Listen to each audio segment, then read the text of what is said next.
Good evening everyone. Audio video clear है आप लोगों तक?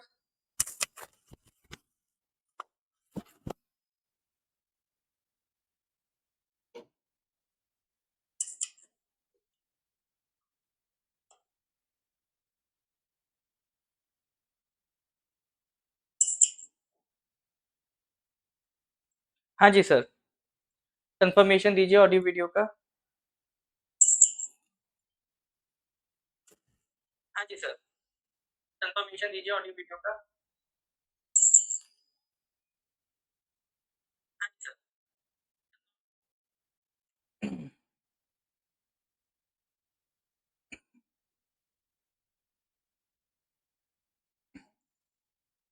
वालेकुम सलाम तागम जी।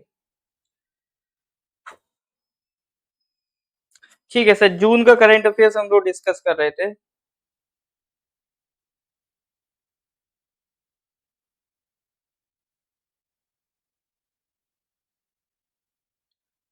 पिछले कुछ क्वेश्चंस देख लेते हैं फिर आगे बढ़ते हैं। क्वेश्चन नंबर 15 का आंसर बताइएगा। Who among the following has recently won the gold medal in javelin at Paavo Nurmi Games 2024 held in Turku, Finland। ठीक है, क्वेश्चन नंबर ये आपका 15, इसका आंसर बताइए। ये क्वेश्चन हम करके आ चुके हैं, इसके आगे आज करेंगे। करेक्ट आंसर था नीरज चोपड़ा। ठीक है, कहाँ तक हो गया था? आई थिंक 30 तो हो गए थे।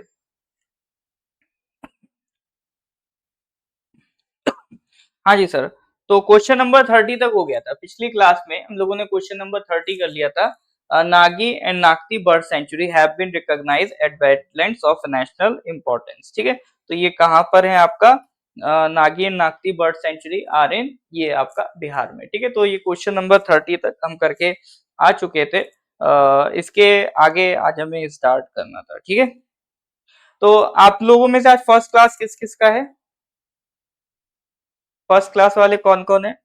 देखिए, करंट अफेयर्स का जो वीडियो है, इसका जो रिकॉर्डिंग है, वो ऐप में अपलोड नहीं होता है ना। तो वो आपका ये फ्री कंटेंट है ना, तो ये आपका नॉर्थ ईस्ट पीएससी के यूट्यूब चैनल में अपलोड होता है। तो वहां पर आपका एक सेपरेट प्लेलिस्ट बनी हुई है हर एक मंथ के करंट अफेयर्स की, वहां से आप इसको जाके देख सकते हैं। पिछली क्लास थी लेक्चर 359, वहां तक अपलोड हो चुका है, आप यूट्यूब पे देख सकते हैं। उसी में आपको वीडियो में डिस्क्रिप्शन में लिंक मिल जाएगी पीडीएफ डाउनलोड करने की, वहां से आप पीडीएफ को भी डाउनलोड कर सकते हैं। ठीक है जी, चलिए।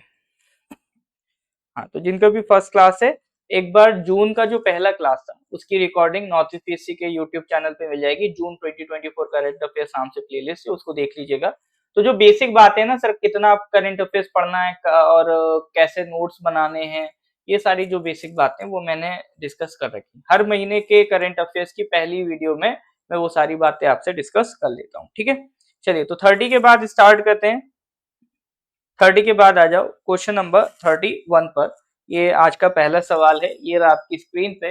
Recently who among the following has created history by becoming the first women to pilot a spacecraft on its maiden mission। ठीक है, first women in history to pilot a spacecraft, ठीक है, on its maiden mission। तो ये space craft चलाने की बात हो रही है सर, एयरक्राफ्ट चलाने की बात नहीं हो रही है। तो पहला अब महिला पायलट स्पेस क्राफ्ट की कौन है? बिल्कुल सही बात सर, करेक्ट आंसर इसमें क्या है आपका? Correct answer is Sunita Williams. ठीक है, तो ये क्वेश्चन में कोई डिटेलिंग नहीं है, बस आएगा तो एज इट इज यही पूछ लेगा, और यही पॉइंट आपको एज इट इज डायरेक्ट याद रखना। अगर आएगा तो डायरेक्ट यही क्वेश्चन आएगा, इससे रिलेटेड और कुछ नहीं पूछेगा। ठीक है, चलो नेक्स्ट क्वेश्चन पे आ जाओ sir. Question number 32। Recently, which of the following countries has partnered with NPCI International Payments Limited to become first South American country to introduce a UPI-like real-time payment system? देखो, UPI unified payment interface, इसको किसने बनाया? NPCI ने। ये काफी एक successful technology है जो बड़े बड़े देशों में भी देखने को नहीं मिलती है। आज हम बड़ी स्मूथली जो ट्रांजेक्शन है, सिर्फ एक सिंपल क्यूआर की मदद से एक जगह से दूसरी जगह पैसा ट्रांसफर कर पा रहे हैं। That is because of this technology UPI. ठीक है ना, इस यूपीआई टेक्नोलॉजी को किसने बनाया सर? एनपीसीआई ने बनाया। एनपीसीआई ने बनाया यूपीआई को। तो इनकी ओवरसीज जो ब्रांच है उसका नाम है एनपीसीआई इंटरनेशनल पेमेंट्स लिमिटेड, ठीक है। तो that is your NIPL, NIPL, ठीक है। तो ये क्या कर रहे हैं, बाकी कंट्रीज के साथ मिलके पार्टनरशिप कर रहे हैं, उनको भी सिखा रहे हैं कि देखो तुम इस तरह से यूपीआई बनाओ, है ना। तो first South American country to introduce a UPI like real time payment system. तो वही क्वेश्चन, इन्होंने किसी एक साउथ अमेरिकन कंट्री के साथ पार्टनरशिप करी है, उसको सिखाया है कि किस तरह से आपका यूपीआई यूज करना है, ठीक है। तो वही वो पूछा कौन सी कंट्री है, अर्जेंटीना, बोलीविया, पेरू या चिली। साउथ अमेरिकन कंट्री है सर, ये चारों ही खैर साउथ अमेरिकन है ऑप्शन में, तो उस तरह से मत सोचना कि जो साउथ अमेरिकन नहीं उसे एलिमिनेट कर देंगे, इतना दिमाग लगा लेता है एग्जामिनर।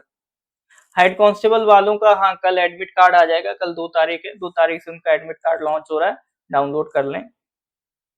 चलो क्वेश्चन नंबर 32,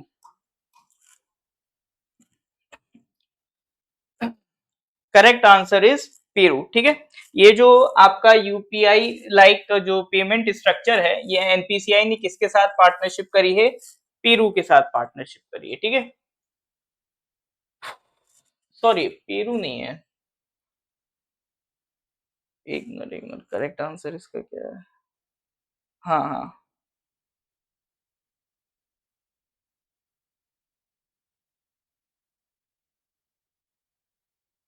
अच्छा अच्छा, हाँ पेरू है, साउथ अमेरिका में पेरू है, ये थोड़ा सा गलती से आ गया, ये नमीबिया का मैप आ गया, ठीक है।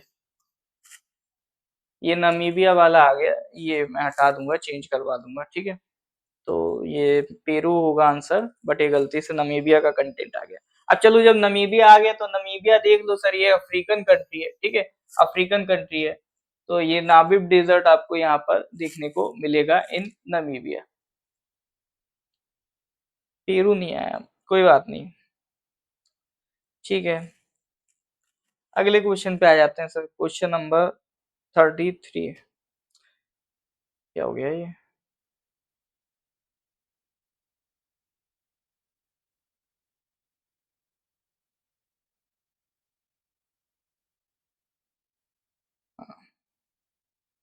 33 देखो sir, recently Jayadhar Gupta and Vijay Dashmana has created India's first biosphere called Rajaji Raghati Biosphere RRB in a tiger reserve. It is created in which of the following tiger reserve? देखो generally क्या होता है, कोई biosphere reserve होता है उसमें से एक टाइगर रिजर्व बन जाएगा, क्योंकि बायोस्फीयर रिजर्व एक बड़ा एरिया होता है। लेकिन यहाँ पहली बार देखने को मिल रहा है एक टाइगर रिजर्व है, उसके कुछ हिस्से को क्या बनाया जा रहा है, एक बायोस्फीयर बनाया जा रहा है, उसका नाम है राजाजी राघाटी बायोस्फीयर RRB। तो इंडिया का पहला बायोस्फीयर रिजर्व ये बन रहा है, और ये प्राइवेट एंटिटी है, मतलब प्राइवेट लोग मिलके बना रहे हैं इसको, मतलब ऐसा नहीं सरकार बना रही है, दो पर्सन हैं जयधार गुप्ता एंड विजय दशमाना, वो इसको बना रहे हैं, इंडिया का पहला biosphere in a tiger reserve. तो ठीक है, पहली बार ऐसा हो रहा है कि किसी टाइगर रिजर्व से बायोस्फीयर बनाया जा रहा है। तो सवाल ये है कि राजा जी, ये जो बायोस्फीयर है ये किस नेशनल टाइगर रिजर्व से बनाया जा रहा है, बांदीपुर, जिम कॉर्बेट, राजा जी या फिर कान्हा टाइगर रिजर्व। तो देखो नाम से ही समझ जाओ राजा जी, ठीक है। तो एक राजा जी टाइगर रिजर्व भी है, नेशनल पार्क भी है, तो वही जो राजा जी टाइगर रिजर्व है उसी के हिस्से से ये आपका बायोस्फीयर रिजर्व बनाया जा रहा है, ठीक है। तो राजा जी नेशनल पार्क ये कहाँ पर है, आपका उत्तराखंड में, ठीक है। चलो नेशनल पार्क भी मैंने कई बार पढ़ाए हुए हैं, नॉर्थ ईस्ट पीएससी के यूट्यूब चैनल पे सर्च कर लेना, नेशनल पार्क की पूरी प्लेलिस्ट मिल जाएगी, ठीक है। एक एक सारे नेशनल पार्क मैंने क्लास में ही प्रैक्टिस के साथ आपको याद कराए हैं, ठीक है।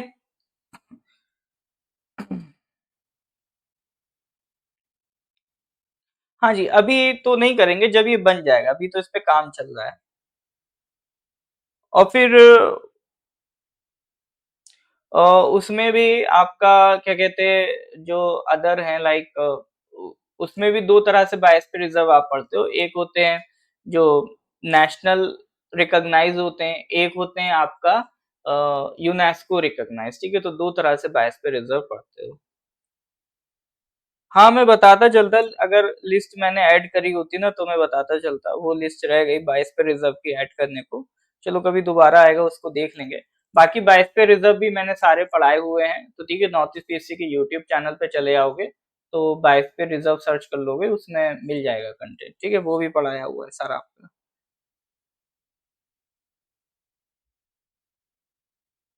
नेक्स्ट क्वेश्चन पे आ जाओ, question number, state of ocean report 2024, it is release by which of the following organisation? UNESCO, UNF triple C, IUCN या आईपीसीसी? एक रिपोर्ट आई है। देखो इस तरह का भी क्वेश्चन पोटेंशियल क्वेश्चन है, खास तौर से ये वैसे एपीएसएसबी में चांसेस कम है, एपीपीएससी के एग्जाम में पूछे जाने के चांसेस इसके ज्यादा हैं। कोई भी इंटरनेशनल ऑर्गेनाइजेशन अगर उसकी कोई फेमस रिपोर्ट है उस पे क्वेश्चन बन जाते हैं। जैसे एक रिपोर्ट आई है स्टेट ऑफ ओशियन रिपोर्ट 2024, तो इस पे क्वेश्चन बन सकता है कि सर ये किस ऑर्गेनाइजेशन ने रिलीज करी। तो अगर कोई बड़ी ऑर्गेनाइजेशन कोई रिपोर्ट पब्लिश करती है तो वो एग्जाम के लिए इंपॉर्टेंट हो जाती है। जैसे ये बात हो रही है सर आपका स्टेट ऑफ ओशियन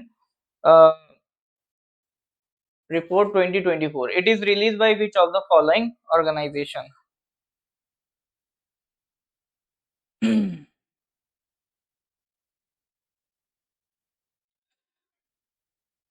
इसको रिलीज करा है सर यूनेस्को ने, ठीक है। ये जो रिपोर्ट पब्लिश की स्टेट ऑफ ओशियन रिपोर्ट 2024, इसको रिलीज किया है यूनेस्को ने। इसी बात पे जल्दी से यूनेस्को का हेडक्वार्टर बताइए, ठीक है, यूनेस्को का हेडक्वार्टर बताइए।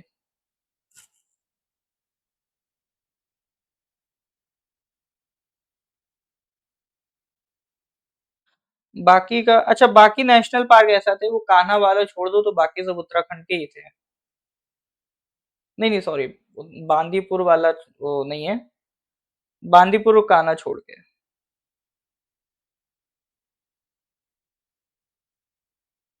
बांदीपुर आपको कर्नाटका में मिलेगा, कान्हा वाला आपको मध्य प्रदेश।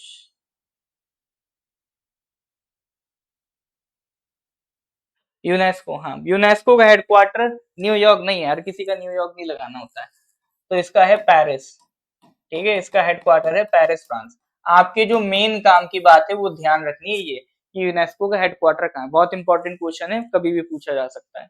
अब ये रिपोर्ट में जो बातें हम यहाँ पे लिख दी हैं, रिपोर्ट कह क्या रही है कि सर जो ओशियन वार्मिंग से रिलेटेड, ओशियन का जो एवरेज टेम्परेचर बढ़ता जा रहा है उसका डेटा ही नहीं है सर कि प्रॉपर उस पर एनालिसिस करी जाए।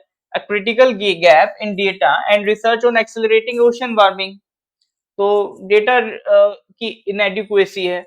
दूसरा, जो ओशियन का ऊपरी 2000 मीटर का हिस्सा है, या मान लो ओशियन है, इसका जो ऊपर का 2000 मीटर का हिस्सा है, ठीक है, वो गर्म हो रहा है at a rate of about 0.32 watt per metre square, ठीक है, फ्रॉम 1960 टू 2023। ये जो पहले इसके हीट अप होने का रेट था 0.32 था, वो रेट अब हो गया है ऑलमोस्ट 0.66, ठीक है। यानी अब जो ओशियन है पिछले 60 सालों में जिस रेट से हीट अप हो रहा था उसके दुगने रेट से पिछले 2 सालों में हीट अप हो रहा है। तो ऑब्वियसली इस बात है, ओशन ज्यादा हीट अप होगा तो उससे क्लाइमेट चेंजेस में भी तेजी आएगी और उससे निगेटिव इंपैक्ट्स भी देखने को मिलेंगे, फॉर एग्जांपल साइक्लोन्स, ठीक है। अर्थ एनर्जी इम्बैलेंस, तो green house gas emission increase हो गया है जिसकी वजह से जो इंक्रीज अपटेक देखना को मिलता है, earth energy imbalance by oceans. Ocean acidification की समस्या है, सी लेवल राइज बढ़ रहा है क्योंकि ग्लोबल वार्मिंग बढ़ रही है, आपका ग्लेशियर्स मेल्ट हो रहे हैं तो वो पानी कहाँ जा रहा है, सी में जा रहा है। Marine carbon dioxide removal, it acknowledges the growing interest in marine carbon dioxide removal technologies aimed at capturing and storing atmospheric carbon dioxide, ठीक है। मतलब ये एक टेक्नोलॉजी है जिससे कोशिश ये की जा रही है कि आपका जो एटमॉस्फेयर में कार्बन डाइऑक्साइड है उसको ओशन के अंदर स्टोर किया जा सके ताकि उसे ओशन से बाहर निकाल के स्टोर कर सके। तो एटमॉस्फेयर में अगर कार्बन कम होगा तो ऑब्वियसली बात है आप ग्लोबल वार्मिंग को हम थोड़ा सा कंट्रोल कर सकते हैं, ठीक है। बस एक बार इसको पढ़ लेना, अगर एपीएसएसबी तक की एग्जाम दे रहे हो तो इम्पोर्टेंट नहीं है, मेंस वगैरह में जब पॉइंट्स लिखने होते हैं तब ये काम आ जाता है। बाकी एपीएसएसबी या एमसीक्यू वाले एग्जाम दे रहे हो तो बस इतना ध्यान रखो, दो चीजें ध्यान रखना, स्टेट ऑफ ओशन रिपोर्ट 2024 किसने पब्लिश की, यूनेस्को ने। दूसरा, यूनेस्को का हेडक्वार्टर क्या है, पेरिस, फ्रांस। ये दो पॉइंट आपको ध्यान रखना, ठीक है। नेक्स्ट आ जाओ, नेक्स्ट क्वेश्चन है question number 35, Recently, which of the following states has bagged the first rank award for highest wind power installed capacity?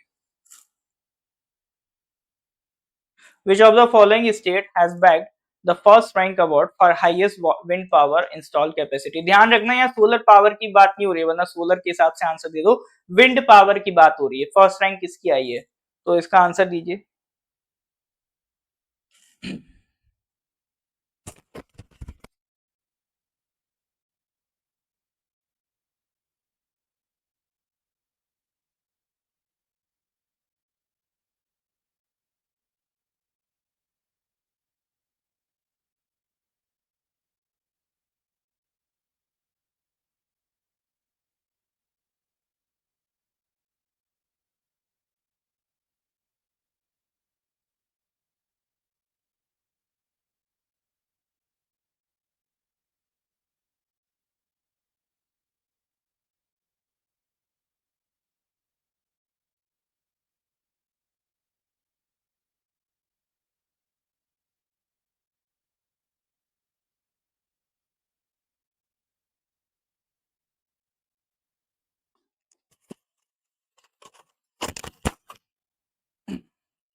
हाँ जी, तो देखो विंड पावर कैपेसिटी की अगर बात करें तो नंबर 1 पे कौन है, आपका गुजरात। ठीक है, ये क्वेश्चन सर बहुत इजीली पूछे जा सकते हैं कि सोलर में आगे कौन चल रहा है, विंड में कौन। विंड पावर की बात करें तो गुजरात आगे चल रहा है, लेकिन ये चेंज होता रहता है ना। ये जो रिपोर्ट है ये मई 2024 तक की रिपोर्ट है। तो गुजरात के पास 11,823 मेगावाट है wind power capacity. Second number पे है तमिलनाडु, फिर थर्ड नंबर पे है कर्नाटक। ठीक है, नंबर 1 पे गुजरात, सेकंड थर्ड इतना इंपॉर्टेंट नहीं है।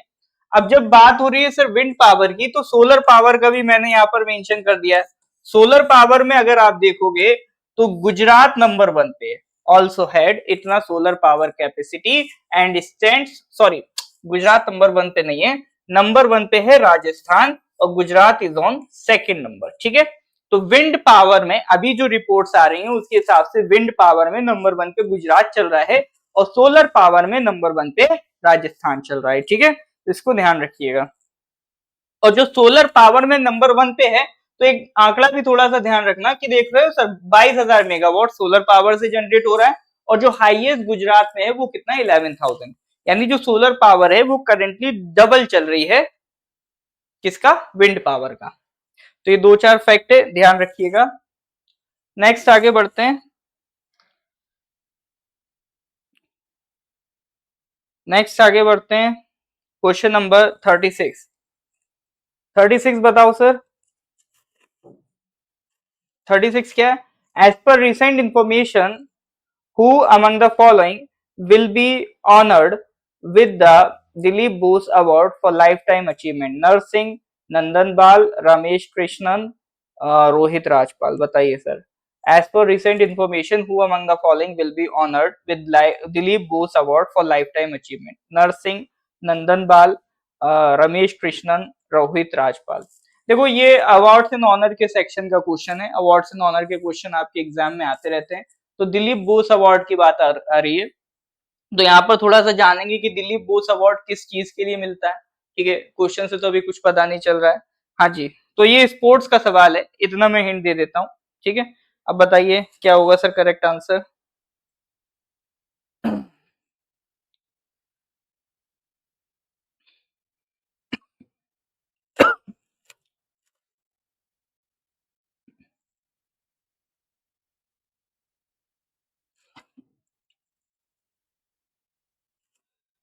चलो ये नहीं पता, कोई दिक्कत नहीं। हाँ, तो जो भी आप दो लोगों ने बताया, अनु जी ने, जोतांग ने करेक्ट बताया, नरसिंह। ठीक है, तो ये जो दिलीप बोस अवार्ड है किसको मिला है, नरसिंह को मिला है। अब ये दिलीप बोस अवार्ड बेसिकली है किससे रिलेटेड, ये है सर आपका टेनिस से रिलेटेड। ठीक है, तो पहली चीज तो ये ध्यान रखना दिलीप बोस अवार्ड किसे मिला है, नरसिंह को मिला है।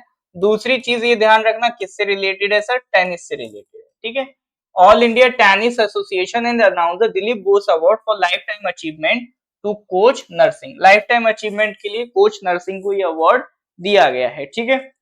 अ, अब ये जिनके नाम पे दिया गया है दिलीप बोस, ऑब्वियसली बात है वो भी सर टेनिस के एक बड़े प्लेयर रहे होंगे, बिल्कुल सर रहे। उन्होंने इंडियन डेविस कप स्क्वाड के लिए खेला था, ठीक है, and was the Asian championship winner. तो Dilip Bose is a legend in tennis, और उन्हीं के नाम पे all India tennis association Dilip Bose award देता है। इन और ये lifetime achievement award Dilip Bose award की कैटेगरी में किसने जीता है? नरसिंह ने जीता है, ठीक है। तो ये फैक्ट ध्यान रखिएगा। चलिए सर, बात समझ में आ रही, कंफ्यूजन तो नहीं हो रहा है सर? हाँ जी सर, यहाँ तक कोई डाउट है तो बताइए, क्लियर है तो give me thumbs up.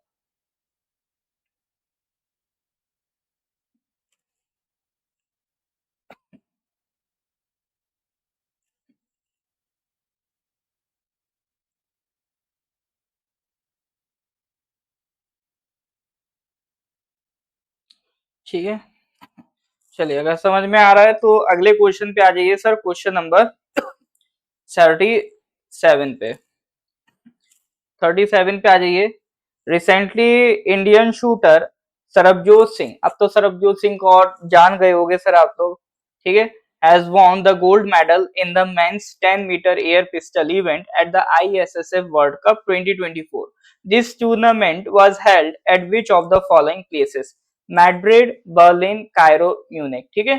Sarabjot Singh अभी रिसेंटली उन्होंने ब्रॉन्ज भी जीता है शूटिंग में, डुअल्स वाले में, ठीक है। तो इंडियन शूटर सरबजीत, उन्होंने गोल्ड मेडल भी अभी जीता था आईएसएसएफ वर्ल्ड कप में, ठीक है, इन 10 मीटर एयर पिस्टल इवेंट में। तो सवाल ये है कि ये जो आईएसएसएफ वर्ल्ड कप हुआ था 2024 का, ये किस कंट्री में हुआ था, बताइए जरा। तो ये क्वेश्चन,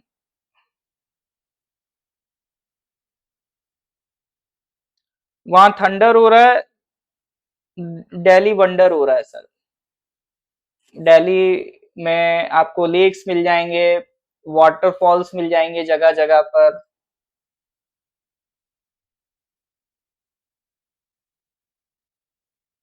अच्छा सॉरी, स्क्रीन पे नहीं आ रहा है। हाँ अब देखो, हाँ अब देखो, अब आ रहा है सर। तो Indian shooter Sarabjot Singh has won the gold medal in the 10 men's 10 metre air pistol event at the ISSF World Cup 2024। कहाँ पर हो रहा है? अब दिख रहा है सर क्वेश्चन, बताइए। That this tournament was held at which of the following places? Madrid, Berlin, Cairo या म्यूनिक?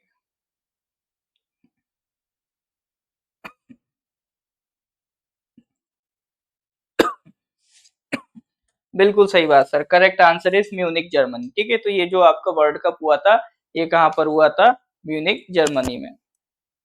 सरबजोत सिंह को भी हम दोबारा फिर पढ़ेंगे जब ये जुलाई वाला करंट अफेयर्स देखेंगे, उसमें ओलंपिक्स के क्वेश्चन आपको मिलेंगे। 38 पे आ जाओ सर।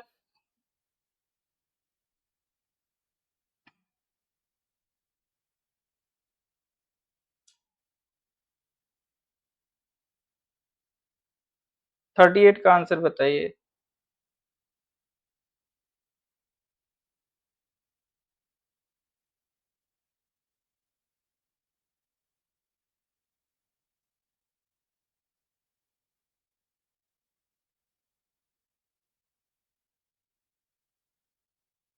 दुनिया का सबसे बड़ा डिजिटल कैमरा, ठीक है। क्वेश्चन नंबर 30 बात कर रहा है दुनिया का सबसे बड़ा digital camera is ready to be installed.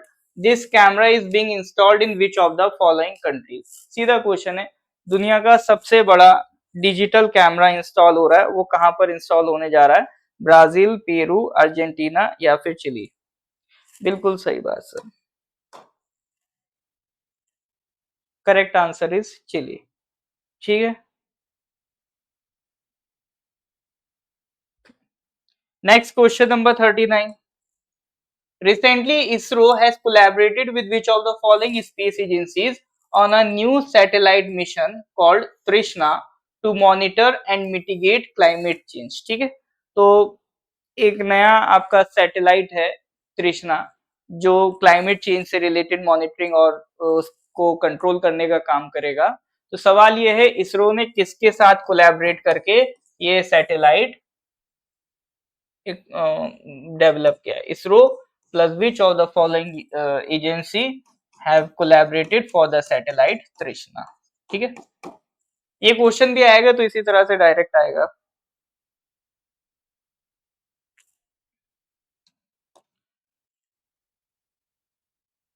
बिल्कुल सही बात। ठीक है, तो कौन सी सैटेलाइट है, वो किसने किया था? फ्रेंच स्पेस एजेंसी और इसरो ने मिलके तृष्णा डेवलप किया। तृष्णा stands for thermal infrared imaging satellite for high resolution natural resource assessment. ये फुल फॉर्म वगैरह इतना इंपॉर्टेंट नहीं है आपके लिए, तो बस इतना याद रखना, तृष्णा नाम की सैटेलाइट है जिसपे कौन काम कर रहा है?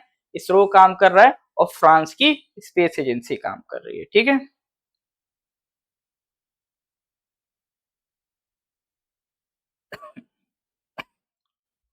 चलो question number 40। Recently, who among the following has been elected as president of the 79th UN general assembly session? ठीक है, अभी यूएन का असेंबली सेशन अराउंड सितंबर में स्टार्ट होगा, तो उससे पहले क्या होता है, इसके प्रेसिडेंट इलेक्ट कर लिए जाते हैं। हर साल इसके प्रेसिडेंट इलेक्ट होते हैं। तो यूएन के जितने मेंबर्स हैं वो लोग साल में एक बार मिलते हैं, उसको कहते हैं यूएन जनरल असेंबली सेशन। तो हर साल इसके प्रेसिडेंट इलेक्ट होते हैं। तो इस साल कौन इलेक्ट हुआ है, दैट इज द क्वेश्चन।